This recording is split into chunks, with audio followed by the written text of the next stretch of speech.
A major twist has shifted the investigation, and the detective has begun testing reactions carefully.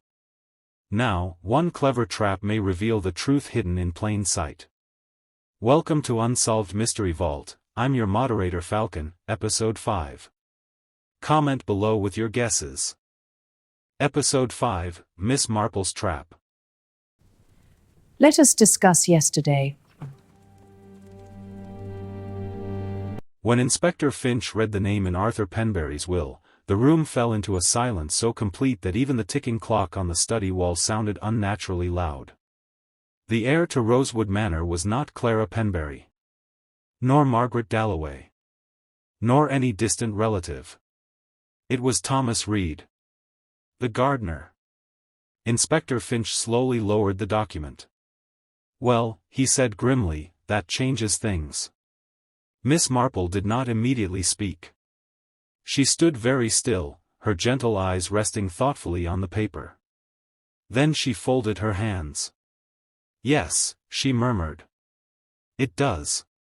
Because if Thomas Reed inherited the entire estate, the obvious conclusion was almost unavoidable. He had a powerful motive for murder. But Miss Marple had lived long enough to know that the obvious explanation was rarely the correct one. The news spread quickly through Rosewood Manor. Thomas Reed was brought into the study once again. This time he looked even more stunned than the others. Inspector Finch placed the will on the desk. "Mr. Reed," he said carefully, "did you know that Arthur Penberry changed his will 2 days ago?" Thomas stared at the document. "No, sir." "You're certain?" "Yes." Finch pushed the paper toward him. "Because according to this, you inherit the entire estate." Thomas blinked as if he had not heard correctly. "The estate?" "Yes." Thomas shook his head slowly. "That must be some mistake."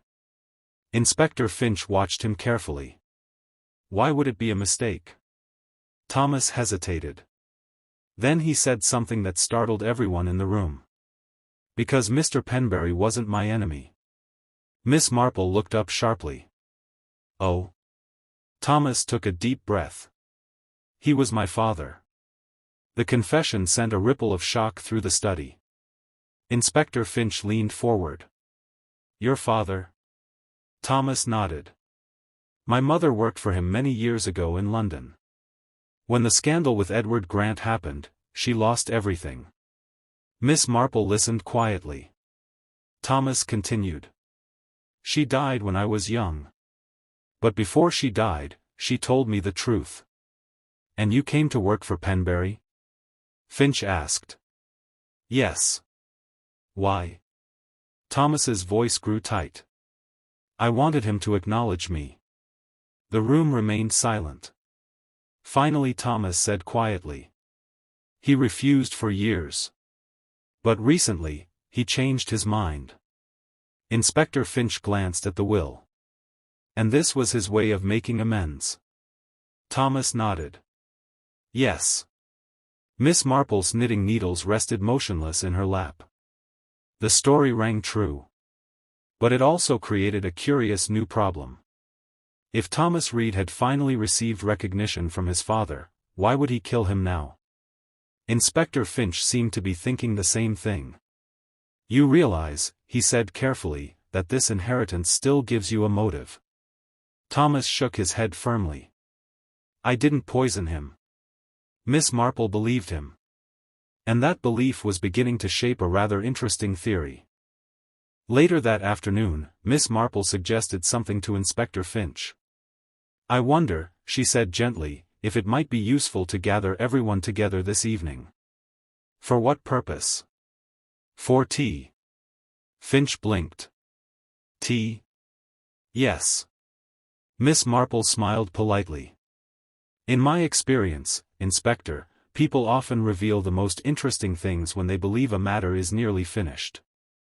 Finch studied her thoughtfully. "You're planning something." "Oh no," Miss Marple said innocently. "Just a small conversation."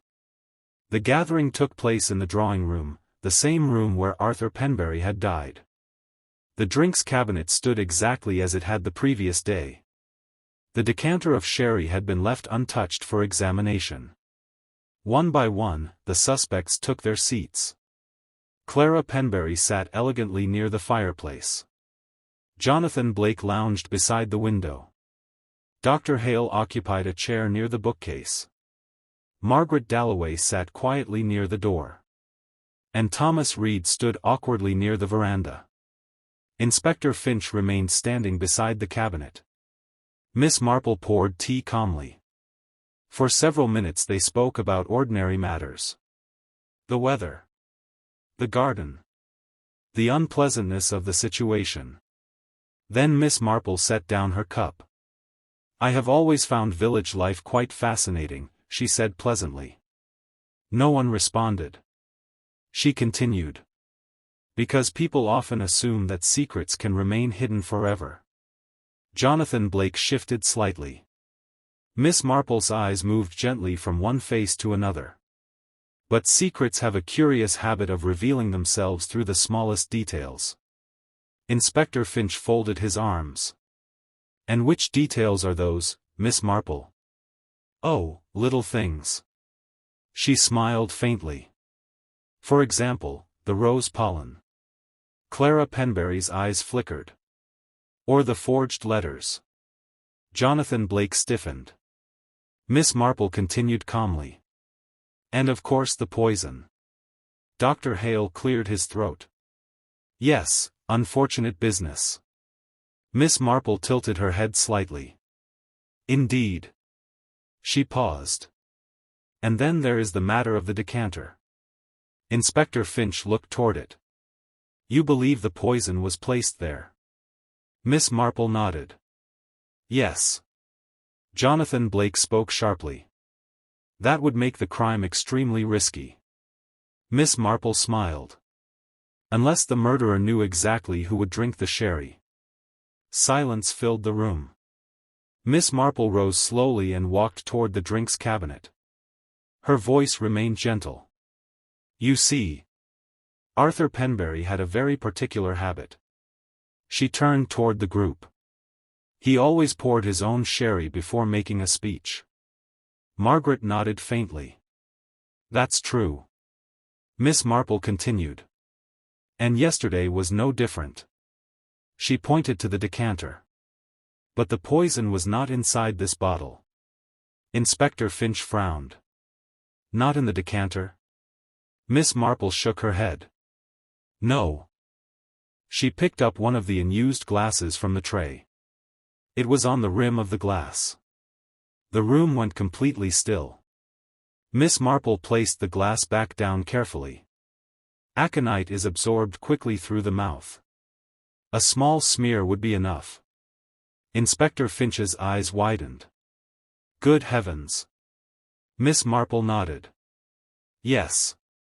The poison was applied to the glass Arthur Penberry would choose." Jonathan Blake spoke slowly. "But how would the killer know which glass he'd pick?" Miss Marple turned toward him. "Because the killer handed it to him." The implication spread through the room like a cold wind. Inspector Finch looked at each suspect in turn. "Someone here served Mr. Penberry his drink." Miss Marple nodded. "Yes." She walked slowly back toward her chair. "And that brings us to the most interesting clue of all." Everyone waited. Miss Marple folded her hands gently. "The note asking Arthur to meet someone in this room." Inspector Finch glanced at Clara. "You mean the note signed by Mrs. Penberry?" "Yes," Miss Marple said. "But Clara Penberry did not write that note." Clara's head snapped up. "What?" Miss Marple smiled gently. "The handwriting was forged." Jonathan Blake shifted uneasily. Miss Marple continued. "And the forger practiced writing Thomas Reed's name as well." Inspector Finch's gaze moved slowly around the room. "So someone tried to frame the gardener." Miss Marple nodded. "And also tried to implicate Mrs. Penberry." The silence deepened. Miss Marple's voice became very soft. "Which suggests the murderer wanted suspicion to fall everywhere except on themselves." Inspector Finch said quietly. Do you know who it is? Miss Marple did not answer immediately. Instead she looked thoughtfully at one person in the room. And suddenly she noticed something. A tiny reaction. A flicker of fear. The same expression she had seen the moment Arthur Penberry's body was discovered.